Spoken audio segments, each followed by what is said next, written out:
Hal-hal yang kita tidak membayangkan selama ini. Kita membayangkan keberhasilan, kesuksesan itu hasil dari orang jago, orang jago, orang jago yang ngumpul jadi satu terus jadi luar biasa. Padahal ternyata rumusnya tidak begitu.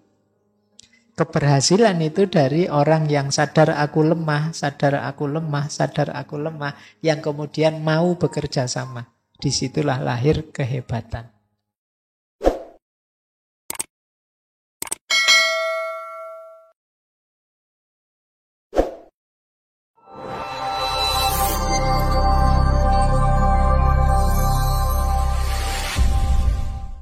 Assalamualaikum warahmatullahi wabarakatuh.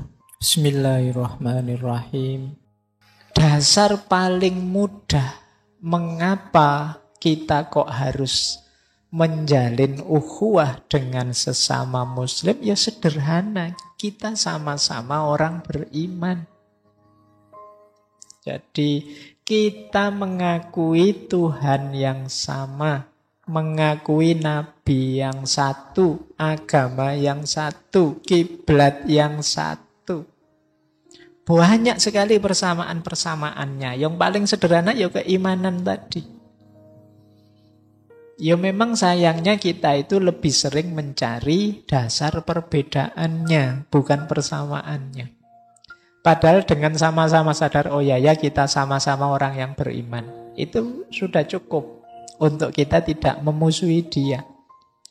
Kadang-kadang kita malah mencari bedanya, mencari hal-hal remeh untuk kita deklarasi sebagai alasan untuk memusuhi orang.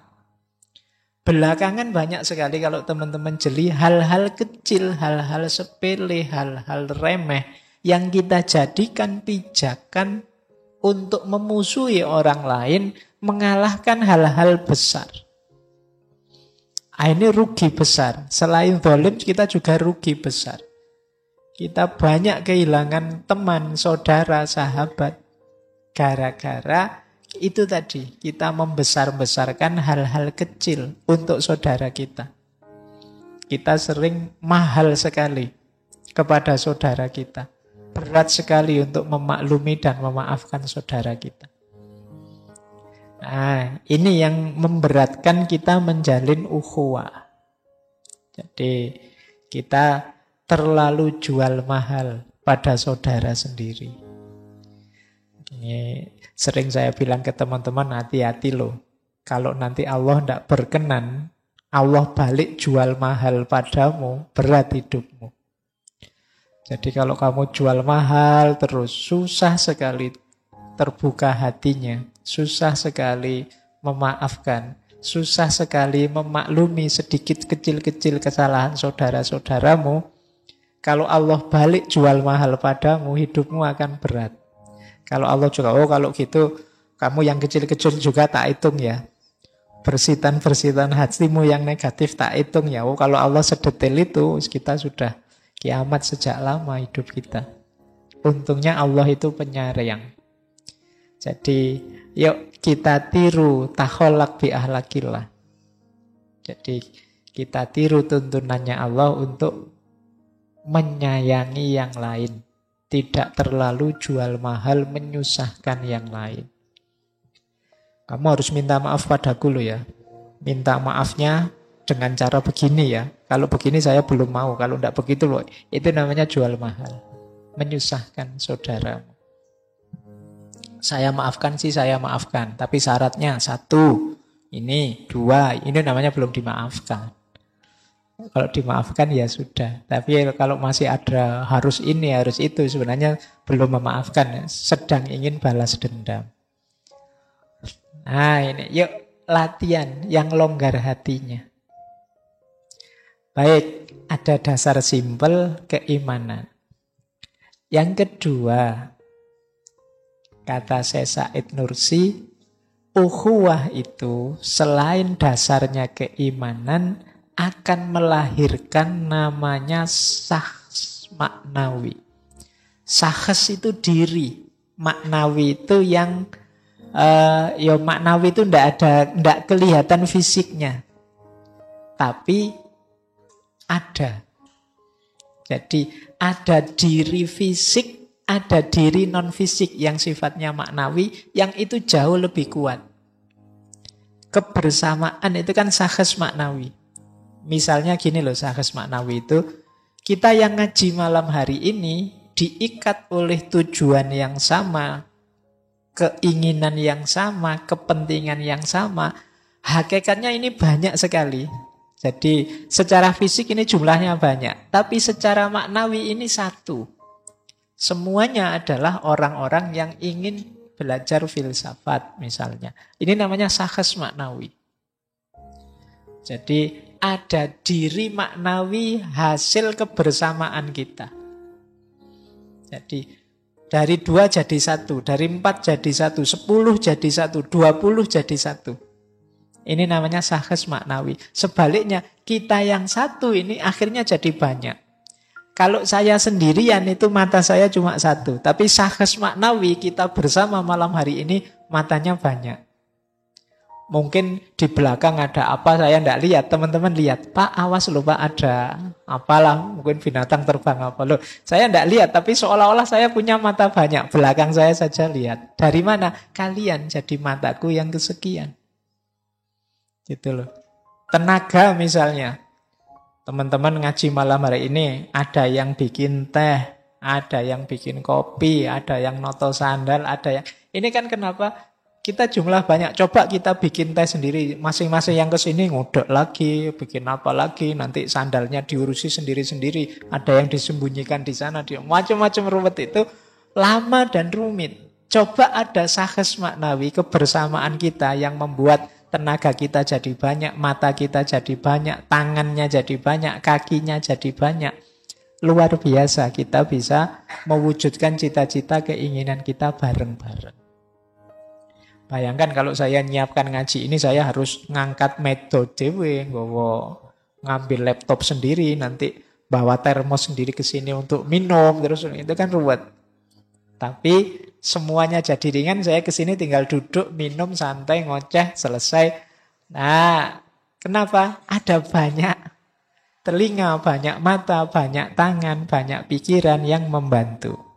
Itulah sahas maknawi. Jadi kebersamaan kita melahirkan sosok baru yang tentunya jauh lebih superpower daripada kalau kita sendirian. Nah, menarik kalau kalimatnya Syekh Said Nursi, kita itu seperti satu organ dari satu tubuh.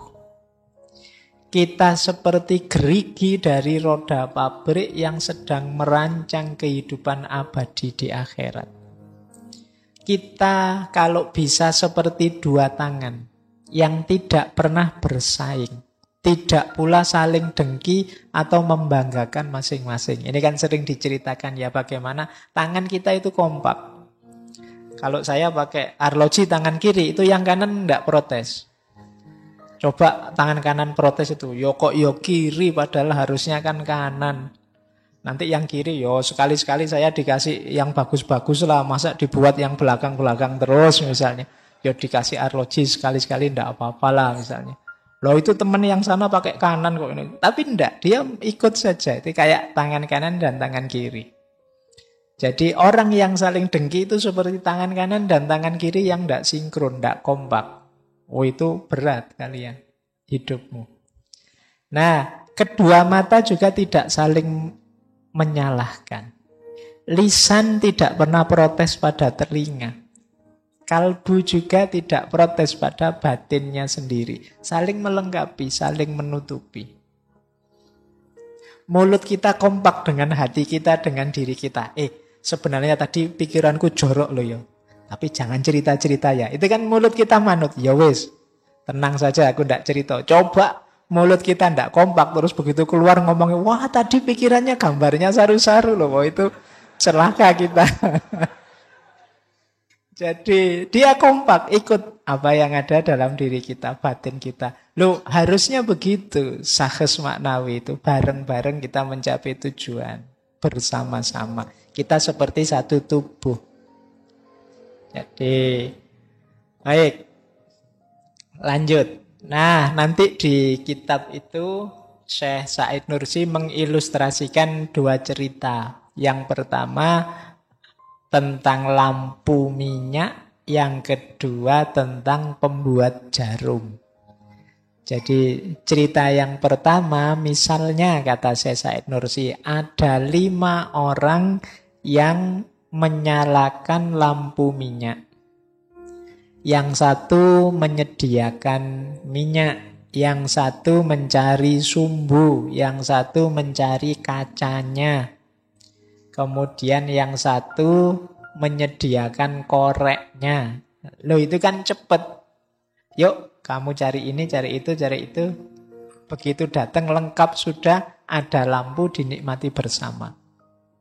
Bayangkan kalau masing-masing mencari sendiri-sendiri, tidak jelas yang dicari apa. Masing-masing harus nyari kaca, nyari korek api, nyari sumbu sendiri-sendiri, lama. Tapi kalau bareng-bareng bisa cepat. Bahkan kata Syekh Said Nursi, seandainya masing-masing mereka punya cermin besar, lampu tersebut bisa masuk dalam cermin dan mencahayai semua orang.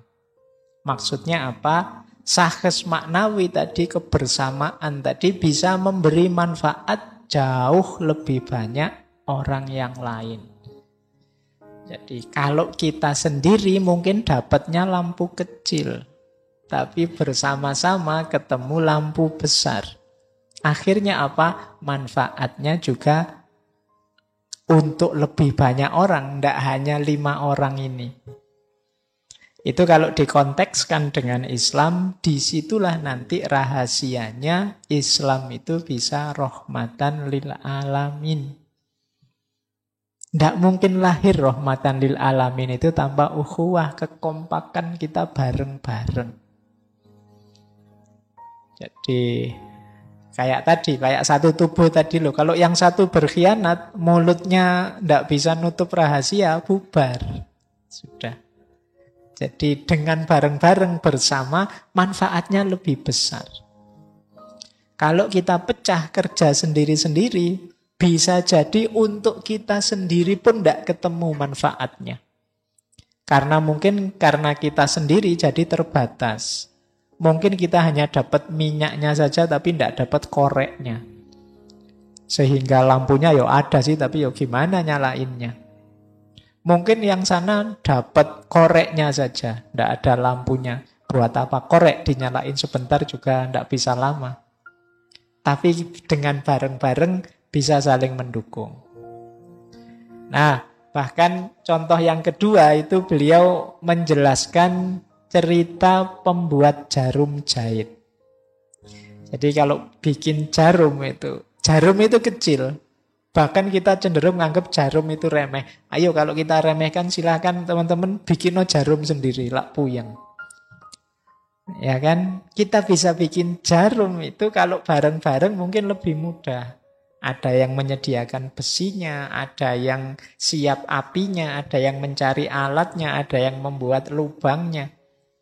Sehingga waktunya bisa efektif. Kerja bareng-bareng. Tapi kalau kita sendirian bikin jarum, meskipun sekedar jarum saja, itu bisa seminggu, 2 minggu, sebulan bisa tidak jadi. Apalagi tidak ngerti ilmunya. Itulah maksud dari sahas maknawi. Jadi ukhuwah itu dasarnya keimanan dan lahirnya sahas maknawi. Jadi kebersamaan. Kalau pakai istilahnya Pancasila, ya persatuan.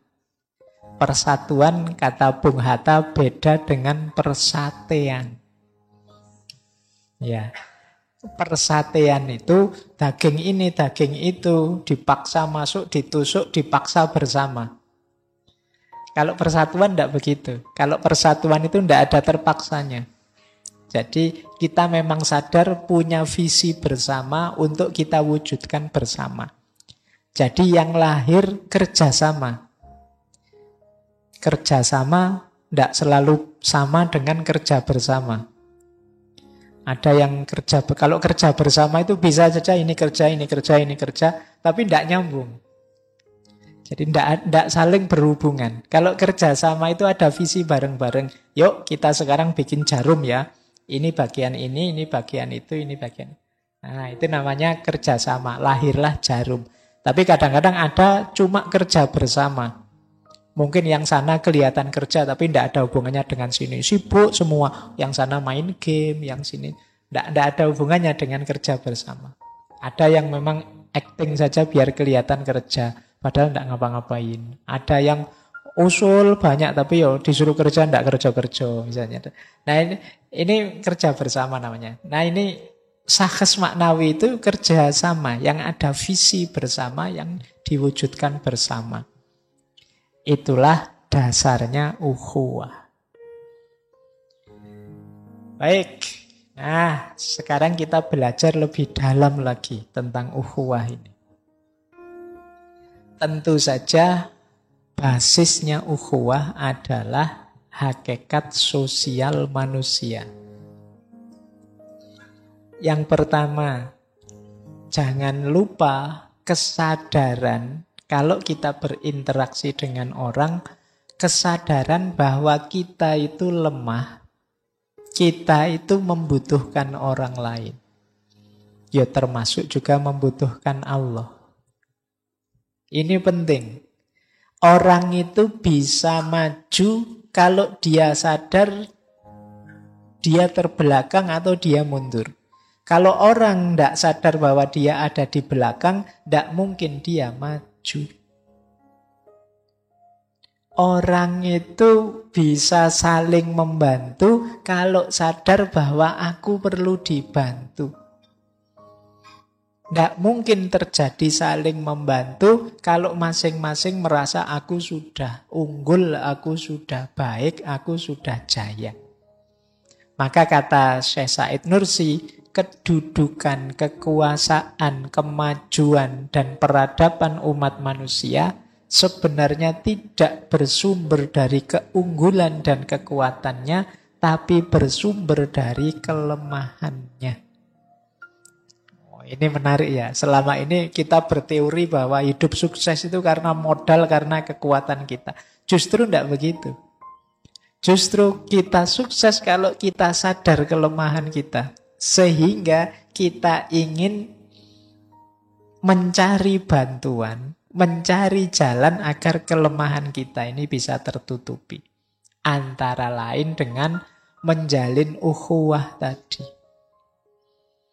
Orang yang sudah merasa hebat, sudah merasa benar, sudah merasa pinter, sudah merasa jaya, sulit menjalin ukhuwah. Karena bisanya dia di atas yang lain. Ukhuwah itu kan kesetaraan. Nah itu ada kalimat bagus dari Syekh Said Nursi. Manusia itu mendapat pertolongan karena ketidakberdayaannya. Manusia mendapat karunia karena kefakirannya. Manusia mendapat ilham dari Allah karena kebodohannya. Manusia mendapat anugerah karena kebutuhannya. Tidak mungkin orang yang tidak butuh apa-apa kok dapat anugerah. Kenapa? Ya karena anugerah itu bagi dia tidak bernilai. Jadi anugerah itu bernilai bagi orang yang butuh. Ilmu itu bernilai bagi orang yang merasa belum tahu, merasa masih bodoh. Bantuan itu bernilai bagi orang yang memang merasa dia kurang. Nah ini logika ini penting. Kalau kalian sudah merasa pinter, belajar tidak ada gunanya. Tidak ada manfaatnya. Diberi ilham oleh Allah tidak ada gunanya. Itu kayak gelas yang sudah penuh. Diisi lagi tidak ada gunanya sudah. Maka justru kesadaran sosial itu harus diawali dari kesadaran bahwa kita itu lemah, saling membutuhkan yang lain. Nah, ini penting. Jadi, tidak banyak orang sadar dan mau ngaku bahwa dirinya itu lemah, memerlukan orang lain. Sebagian besar orang lebih banyak mengklaim dirinya adalah yang terbaik, yang paling benar, yang paling jos. Baik ya, jadi ini hakikat sosial yang pertama. Ini dasarnya ukhuwah. Ini menarik ya, kalau kadang-kadang memang orang pinter itu bisa saja ketemu hal-hal yang kita tidak membayangkan selama ini. Kita membayangkan keberhasilan, kesuksesan itu hasil dari orang jago, orang jago, orang jago yang ngumpul jadi satu terus jadi luar biasa. Padahal ternyata rumusnya tidak begitu. Keberhasilan itu dari orang yang sadar aku lemah, sadar aku lemah, sadar aku lemah, yang kemudian mau bekerja sama. Disitulah lahir kehebatan. Oke, baik. Ini hakikat yang pertama. Hakikat yang kedua. Ini agak panjang kalau ini penjelasannya. Kita sering tidak sadar, kata Syekh Said Nursi, kita itu hidup kita biasanya pakai rumus yang kiri itu, ketidaksadaran. Apa? Kita bersandar pada kekuatan kita, tujuan hidup kita ya kepentingan-kepentingan, konflik kita jadikan landasan hidup, penyemangat, rasisme kesukuan. Jadi maksudnya ikatan kecil kita jadikan pengikat. Ras kita, suku dan lain sebagainya. Nah, hidup kita sering begini, kata Syekh Said Nursi. Kita akan sering diminta mengandalkan kekuatan sendiri. Kata Said Nursi, tidak akan kondusif. Kita juga sering hidup kalau tidak konflik, tidak maju-maju misalnya. Konflik saja wis, tawuran saja nanti maju. Akan ada yang bilang begitu. Kata Syekh Nursi, tidak, kita sering meleset di situ. Begitu ditanya tujuan, selalu yang kita kedepankan adalah kepentingan. Akibatnya apa? Kalau kekuatan kita jadikan sandaran, biasanya kita jatuhnya adalah tidak tahu diri. Kalau tidak tahu diri, biasanya kita melewati batas. Orang yang percaya diri itu bagus, tapi terlalu percaya diri biasanya melampaui batas. Dia tidak bisa ngukur kekuatannya sendiri. Pak, saya semangat ini Pak, belajar filsafat. Ngajinya lanjut sampai jam 12 misalnya. Kemantepan. Nah, kamu mengandalkan kekuatanmu. Begitu nekat sampai jam 12 terus besok pagi greges awake. Tidak ngerti kekuatanmu sendiri. Jadi kadang-kadang kita hidup itu kan gitu. Lupa dengan batas kita sendiri. Menganggap pokoknya bisa lah. Kan sekarang banyak motivator-motivator. Kamu pasti bisa. Kan gitu. Iya. Padahal sudah terbukti. Tidak bisa saya Pak, tidak nyampe. Pasti bisa gitu. Iya. Akhirnya kan kamu stres karepmu dhewe. Katanya pasti bisa, kok ndak bisa-bisa? Pasti bisa. Ndak ya. Di antara kebahagiaan hidupmu adalah kamu ngerti batasmu. Ya pasti bisa dalam rangka membangun optimisme ya, tapi kamu harus tahu batas. Ngerti, oh iya Pak, ya bagus sih itu Pak, tapi saya belum nyampe. Belum mampu ke sana, itu hidupmu akan bahagia. Tapi kalau kamu tidak ngerti batasmu sendiri, ya hasilnya mesti kamu akan gelisah. Mungkin depresi-depresi. Hari ini banyak orang depresi. Maka kalian hati-hati ya. Karena zamannya memang seperti ini. Cepat sekali berputarnya zaman itu. Nah, tetap nikmati hidup. Meskipun yang lain cepat, kamu boleh tidak cepat. Nah, orang Jawa punya jargon yang luar biasa, alon-alon waton kelakon. Daripada terlalu cepat terus meleset, mending pelan-pelan dan dapat semua. Daripada kamu tidak betah, Pak, saya tidak betah sudah Pak, kemana-mana ditanya kapan nikah, nekat wae, meleset nanti. Tidak, ya pelan-pelan, insya Allah nanti dapat. Ya, kalau belum dapat ya nasib. Tidak apa-apa. Yang penting nikmati hidupmu. Yang sulit itu hari ini adalah menikmati hidup. Banyak orang yang tidak bisa menikmati hidup. Mengejar kesuksesan banyak orang bisa. Mengejar keberhasilan, target yang tinggi-tinggi banyak orang bisa. Yang sulit itu orang menikmati hidup. Biasanya kuncinya karena mampu mengelola keinginannya. Mampu mengelola kekuatannya, tahu batas dirinya. Baik, saya lanjutkan. Yang kedua, kepentingan. Jangan lupa, yang namanya kepentingan itu tiap orang beda-beda. Kalau tujuan hidupmu hanya kepentinganmu, siap-siaplah tabrakan dengan orang lain. Maka jangan itu. Nanti ada alternatifnya dari Syekh Said Nursi. Jangan hanya kepentingan yang kamu kejar. Yang ketiga, apalagi konflik. Konflik ini akan membawa pada pertarungan, perselisihan. Apalagi rasisme. Rasis itu akan membuatmu agresif, sombong. Ciri-cirinya orang yang akan gagal. Maka kata Syekh Said Nursi, gantilah kekuatan dengan kebenaran. Sandaranmu adalah kebenaran. Orang Jawa menyebutnya kasunyatan. Bahasa Islamnya hak. Kata Syekh Said Nursi, antara lain yang ada dalam Al-Quran. Jadi kekuatan ganti. Jangan bersandar pada kekuatanmu, bersandarlah pada kebenaran. Yang tadi saya sebut, kamu ngerti batas, ngerti kenyataan dirimu, itu kan namanya kebenaran, kasunyatan. Yang kedua, gantilah kepentinganmu dengan ridhonya Allah. Yang ketiga, gantilah konflik dengan persahabatan, dengan kerjasama. Yang keempat, gantilah circle kecilmu tadi yang namanya rasis tadi dengan circle yang lebih besar. Agama, kemanusiaan, tanah air. Jadi kebangsaan, kemanusiaan, agama itu kan circle-nya lebih besar. Biar kita tidak sempit. Ini akan membuat hidup kita lebih bahagia, lebih kondusif.